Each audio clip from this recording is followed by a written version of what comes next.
parang nasabi ko sa kanya, kung hindi tayo magkakasundo, kasi inaano ko pag tanda ko, gusto ko magdalaman, hindi tayo magkasundo, eh okay lang ako, may mga anak ka naman, diba? Siguro, doon po siya nasaktan sa salita ko.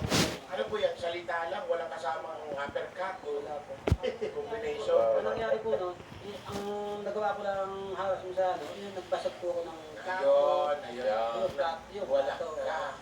Ayan, kasi minsan, ang mga babae kasi, hindi mo man pagbuhatan ng kamay, pero meron kang basagin sa loob ng bahay mo, natatakot yan.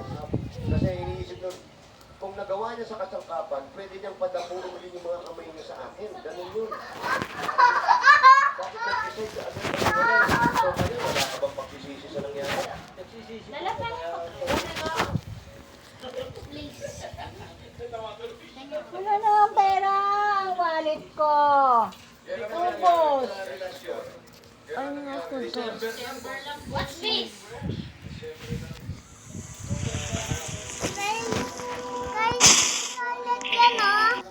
Dos? Dress. Wala na naman ang wallet. Wala ng pera.